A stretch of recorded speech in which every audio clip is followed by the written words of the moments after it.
گاندھی جی اصول اپنے اور تمے اصول یہ پکن کھڑگے جی کھڑگے جی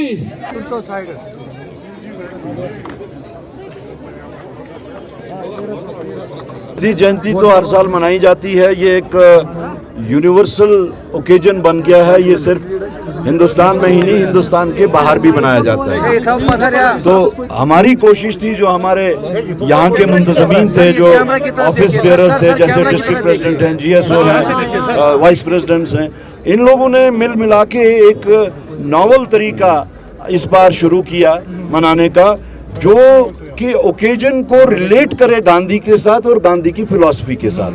تو میں بہت خوش ہوں جس طریقے سے آج کا فنکشن منایا گیا اور پورا وہ گاندھین اسپرٹ کو یہاں پہ جگانے کی کوشش کی گئی. کرا صاحب، ابھی جس طرح سے الیکشنز تو اختتام پذیر ہوئے، اب جو ہے جو کاؤنٹنگ ہے 8 تاریخ کو ہو رہی ہے، کیا اسٹریٹجی آپ نے تیار کی ہے اگر آپ کی سرکار آتی ہے؟ جیسے کہ نیشنل کانفرنس اور کانگریس کی الائنس ہے، اس میں 5 جو لوگ ہیں وہ ایل جی کی طرف سے بھی اسمبلی میں ڈالے جائیں، تو اس کے حوالے سے کیا اسٹریٹجی ابھی بنائی جا رہی ہے؟ سب سے پہلے جو یہ 5 لوگوں کو نامینیٹ کرنے کا جو عمل ہے، وہ میرے خیال میں اس کے پیچھے دیانت پہ وہ مبنی نہیں ہے. اس کے پیچھے نیفیریس ڈیزائنز ہیں. اس کو ایک طرف چھوڑتے ہوئے کل کو اگر رزلٹ یہ سامنے آتا ہے کہ جو دیکھنے میں ملتا ہے کہ لوگوں نے الائنس کے حق میں ووٹ دیا ہے یا بی جے پی کو پاور کوریڈور سے باہر رکھنے کے لیے ووٹ دیا ہے، تو ایک خوشائند بات ہے. اور اس میں ضرورت پڑنے پہ اگر ویسی کوئی ضرورت ہو تو ہم نے پہلے سے کہا ہے، بالخصوص میں ہر بار ہر ایک سے یہی کہتا ہوں کہ ہمارے راستے، ہمارے دروازے جو کھلے ہیں تمام لائک مائنڈڈ لوگوں کے لیے، فورسز کے لیے، پارٹیز کے لیے، ایون انڈیویجولز کے لیے.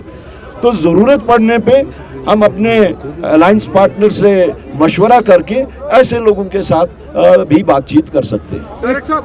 ایک فیکٹر جو ہے وہ انڈیپینڈنس کا ہے. انڈیپینڈنس آپ کو لگ رہا ہے کہ وہ کنگ میکر کا کام کریں گے یہاں پر؟ دیکھیے، انڈیپینڈنس کو تو ہم سپوائلرز کے طور پہ دیکھتے ہیں، کیونکہ بی جے پی نے یا مرکزی سرکار نے جس وقت دیکھا کہ جو ان کے ڈیزائنز تھے، جو ان نے شطرنج جو بچھائی ہوئی تھی جموں کشمیر کو چلانے کے لیے، جس کے تحت عام طور پہ جو کہا جاتا ہے A team, B team, C team, جب انہوں نے دیکھا کہ وہ سارا فارمولے ان کے جو ہیں ایکسپیریمنٹس ان کے فیل ہو گئے ہیں، تو انہوں نے ایک ناول طریقہ ووٹ فریگمنٹیشن کے واسطے اپنایا. وہ ہو گیا انڈیپینڈنس کو میدان میں ڈالنے کا.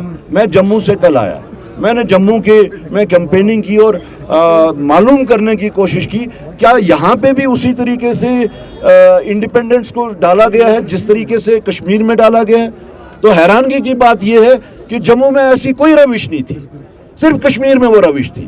تو اس کا مطلب یہ ہے کہ ان کا مقصد صرف جو ہے وہ کشمیریوں کو ڈس ایمپاور کرنا ہے اور اپنے انداز میں، اپنے طریقے سے یہاں پہ جتنے بھی میر قاسم اور میر جعفر ہیں ان کو آگے لانے کا ان کی منشا ہے. تو یہ جو انڈیپینڈنس کی روش یہاں پہ شروع ہوئی ہے، یہ ایک نیفیریس ڈیزائن کے تحت ہے. یہاں پہ ووٹ کو فریگمنٹ کر کے جو نیئرسٹ اسٹرانگ کینڈیڈیٹ ہو کسی بھی جماعت سے بٹ اسٹرانگ ہو، اس کو ہرانے کی یہ ایک ناول طریقہ انہوں نے کیا، جیسا کہ انہوں نے جموں میں نہیں کیا. طارق صاحب، کل جو ہے نظام الدین بٹ نے کہا کہ بانڈی پورہ میں نیشنل کانفرنس نے ایک بوتھ کیپچرنگ کرنے کی کوشش کی. اگر الائنس میں ایسا ہوتا ہے، کیونکہ ہم نے دیکھا کہ الائنس میں تلا کلمی بہت نہیں ایسا، دیکھیے there can be stray incidents, اس کو آپ جنرلائز نہیں کر سکتے. تو یہ جو چھٹ پٹ وارداتیں جس کو کہتے ہیں وہ ہو سکتی ہیں، وہ کسی بھی جماعت کے درمیان ہو سکتی ہیں، بٹ اس کے بنیاد پہ آپ اس کو جنرلائز نہیں کر سکتے. طارق صاحب، ایک سوال جو ہے، سونم وانچک کو بھی گرفتار کیا گیا آفٹر کسانز اینڈ پہلوانز.